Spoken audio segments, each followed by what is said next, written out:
It is your Classic Metal Show right here on the ClassicMetalShow.com. That is a version of Dream On. A lot of you probably haven't heard before. That is by the project known as Rocktopia. And on the line, we have the guitarist of Rocktopia. We have Mr. Tony Bruno. Tony, how are you, man?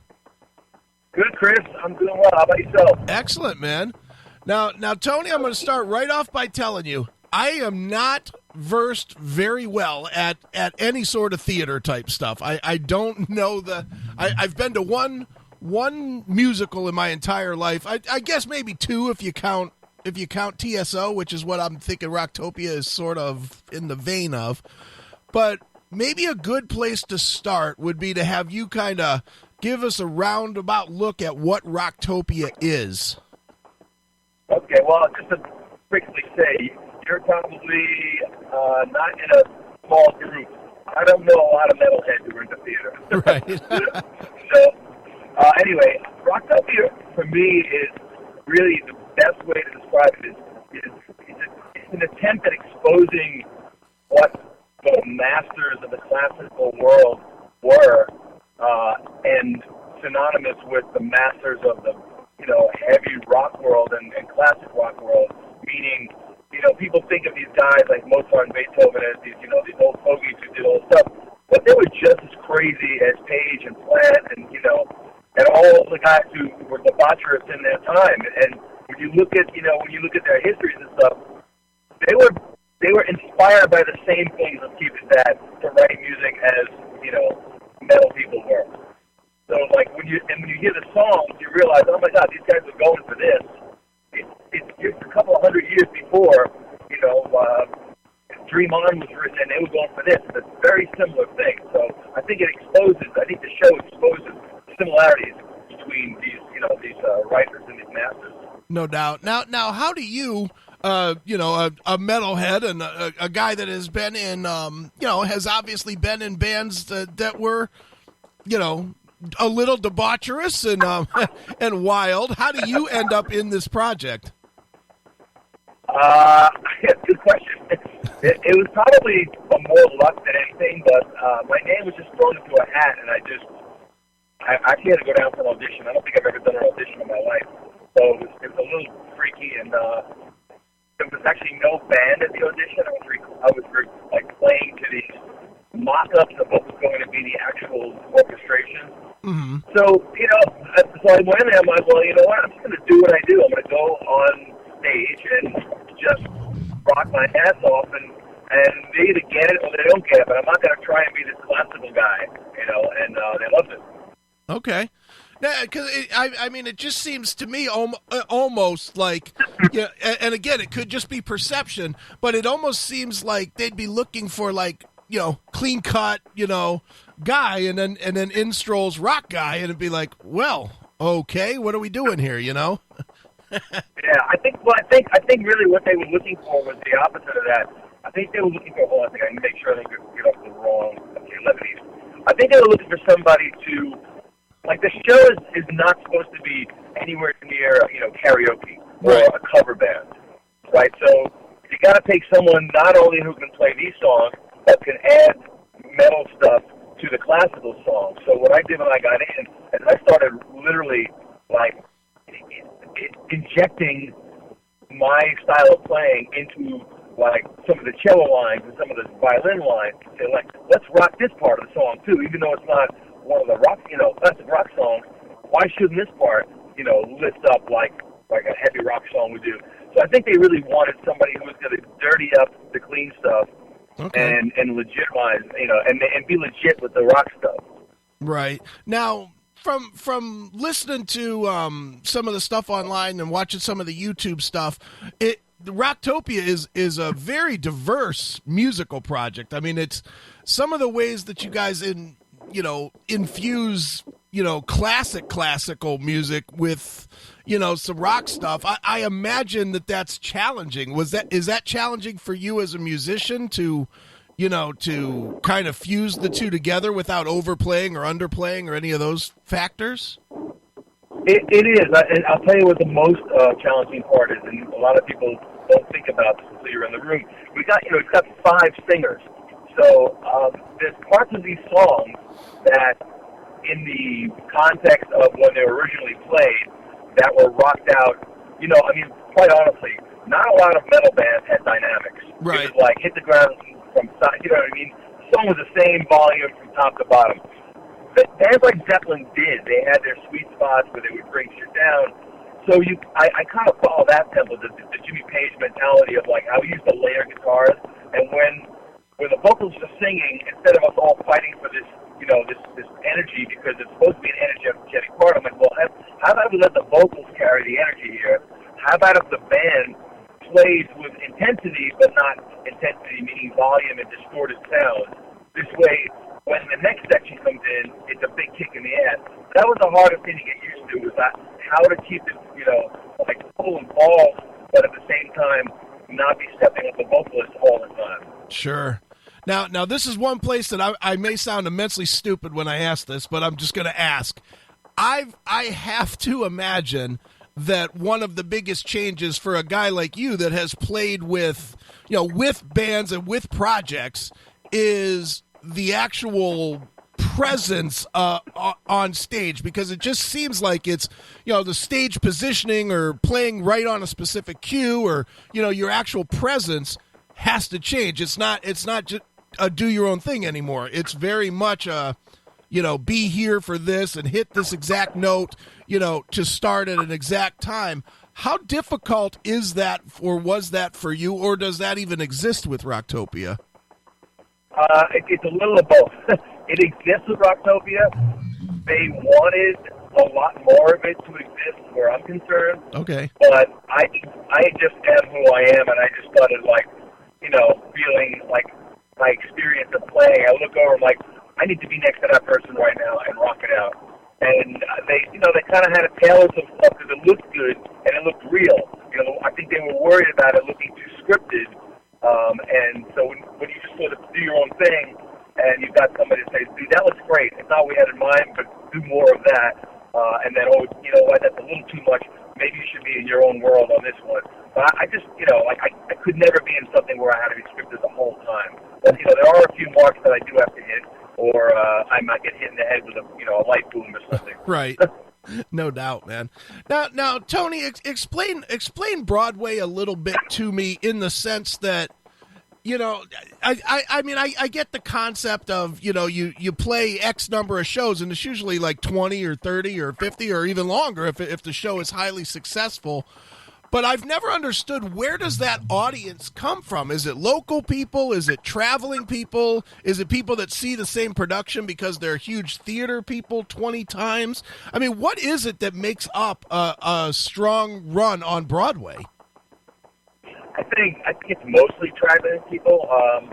First of all, it's the weirdest thing. I have so many friends that have come to New York from different countries, and when you live in the city, the last place you want to be is in Times Square. Right. And the first place, they all want to go to Times Square first. They're like, all right, let's go to Times Square, and then we'll go down to the World Trade Center, then we'll do all. But I think the allure of, you know, the Great White Way, Broadway, there's no place like it, you know, on earth. I mean, the theater district in London, the theater district, like a district in L.A., it's not quite the same. You go to Broadway, it's like, wow, that's a place I wish that I somehow could be on the stage just once. And I think that's what it is. So people come from all over the world to see shows. I think you get a lot of locals too, but I don't think, you know, there's very few shows that locals do a repeat, you know. Although I subbed on Rock of Ages for a while. I wasn't the main guy. Okay. We had a lot of we had people coming to see that local, like, you know, 15 and 20 times. This is a little bit more like a concert. Right. So, but I really think, to answer your question, I think more of a transient audience than anything. Okay, so what do you think it is then that draws enough people to travel? That, you know, versus, you know, I mean, you know how it is here in the States with a rock band. If, you know, you're happy if you can get people in their own town to drive 20 minutes to see a show sometimes, you know, and yet you do a production like this and you can sell out 40 nights in a row or something. You know, it's crazy. I think, you know what it is about this show? It's an anomaly. First of all, as far as I can think back, I think it's the first Broadway show with no dialogue. Wow. So, the story's being told by the songs, and that's what makes it interesting. Plus, the song choices, they did a good job on the promotion, I have to say. They really highlight all the best of the best. Not to say that the rest of the show is not equally up to par, but I think they chose like the most interesting song of our time, and the songs that pair well together. And I think people see that and they're like, man, I want to go see this because, first of all, I love all these songs. And second of all, it looks like it's going to be so much fun. And then there's a curiosity factor. Like, why are they on Broadway? Right. I think people want to go see that. No doubt, man. Well, Tony, you mentioned it earlier. There's not a lot of metal guys or rock guys that are theater guys. What? I lost you for a second. Oh. I lost that last bit. I said, like you said before, there's not a lot of people that are kind of crossover, that are like, metalheads and theater fans. And I'm curious what you think it is that it will take to find the right amount of crossover to make a production like Rocktopia successful with both sets of audiences. I think it really comes down to the music. Broadway gets a really bad rap from the Andrew Lloyd Webber-esque type of songs. Okay. That are, that have been parodied in so many sitcoms and, like George Costanza singing Master of the House from Les Mis and stuff like that. Right. But those kind of things that really, turn music people off to Broadway. But then shows like Hamilton, who, raised the bar with music, people are buying the soundtrack before they go see it, so they know the music. Right. And I think that's what it really takes is to get a much more diverse audience interested in Broadway, not just people who are music theater people, but rock people and stuff like that. Like, well, let's go see it. I'm not sure if I'm gonna dig the story, but from what I heard, the music is banging. And that's like this Bryan Adams just did the Pretty Woman score. I haven't heard it yet, but I can't imagine that it sucks. That'd be great. Right. And things like that. That's what I mean. I think producers of shows are now starting to reach outside their own backyard and say, hey, you know what? Here's another way to sell tickets. No doubt, man. Well, Tony, let's talk about you just for a second. You've had a pretty, if somebody doesn't know who you are, you've had a pretty wild career yourself, whether it was with Saraya or Danger. But then at the same time, your resume also has Enrique Iglesias and Rihanna. Were you always that diverse of a player, or are you just one of these chameleons that, can play anything that's put in front of them? That's a really funny question. To be honest, no, I wasn't always that kind of player.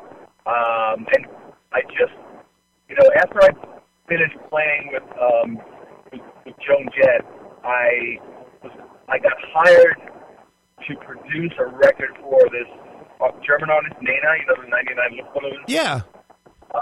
So I spent a year living at her house in Germany, produced the record, and then did 3 tours with her. And that was the beginning of, learning some other music. But even though she's kind of a rock artist at heart, and her stuff was pop rock, there was also a ton of elements in the music that was so alien to me because it was written by German composers. I started to have to really reinvent myself and say, okay, well, I can't just bang out a bunch of, like power chords here. This music requires a little bit more dexterity. So I started to change there a little bit, and it was during that tour that I got a call to meet this guy, Enrique Iglesias. So when I met him, he played me some stuff in the studio, and I was like, I didn't say this out loud to him, but in my head, I'm like, well, what am I supposed to do? Where do I fit in? This whole thing.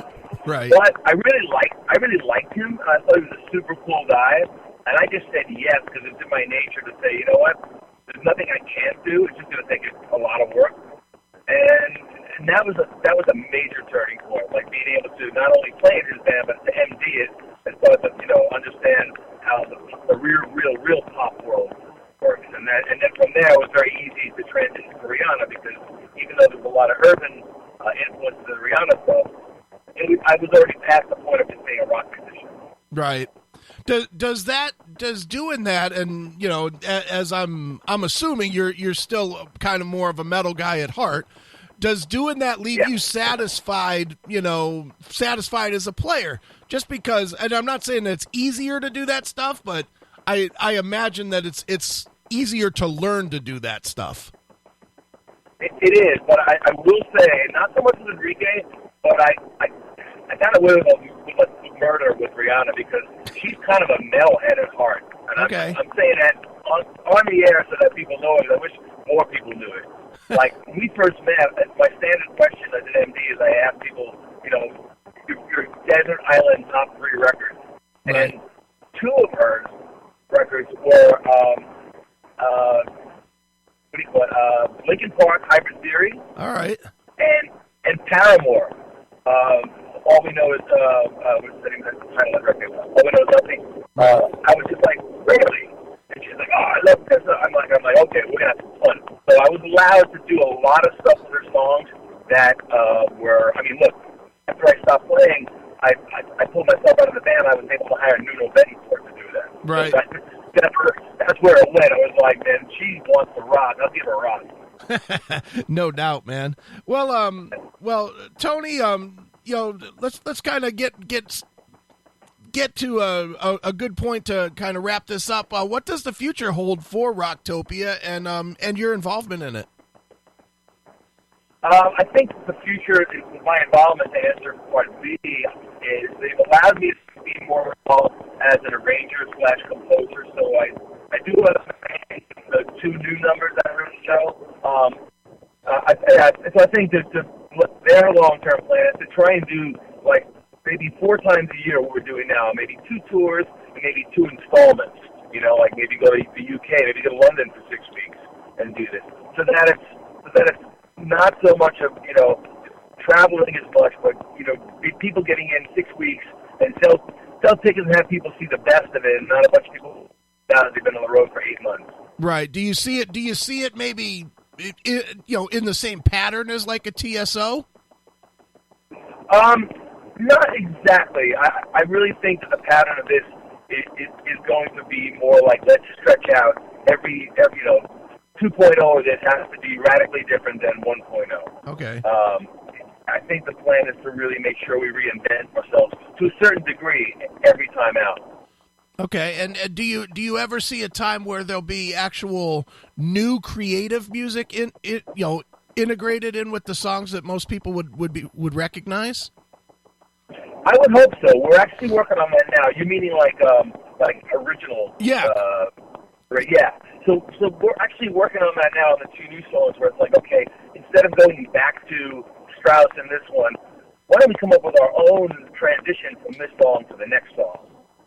Just to break it up a little bit and have some real fun with it instead of trying to, because sometimes it's a square peg in a round hole trying to bring this song, the classical song, back into a section. It's like, it'd be cool if we come up with our own section that feels like the one we just left, only it's something that works perfectly. Excellent, man. Well, the name of the production is Rocktopia. It is on Broadway. When is it on Broadway till?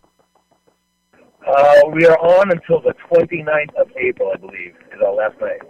All right, excellent. So there's still plenty of time that people can see it. So people should go out if you are in the area or you're traveling in that area. You should definitely check it out. And Tony, we're gonna wrap this one up with you guys' rendition of Baba O'Reilly from the Live in Budapest release. Tell me a little bit about this one. It's the number that freaked me out the most because it's such a well done tribute to the band. And the thing about this was, I always tell this story, but when we first rehearsed for this show, we were rehearsing with a pre-recorded version of the orchestra from Budapest because we couldn't obviously fly them into New York. Sure. And although it sounded pretty big in my ears, it sounded as big as my ears, my headphones were. So the very first day we got on stage at the Budapest Opera House, and they hit that downbeat. Boom, boom, boom. My description of this is the scene in Back to the Future where Michael J. Fox plays the guitar with a giant amp that Doc Brown invented, and the first chord he hits blows him like 20 feet off the stage. Right. That's That's what it sounded like to me, because it was the first time playing in front of an orchestra. So they couldn't have chosen a better opener for the show. No doubt, man. Well, let's use it as a closer for this interview. So check it out. This is Rocktopia with Bob O'Reilly right here on your Classic Metal Show.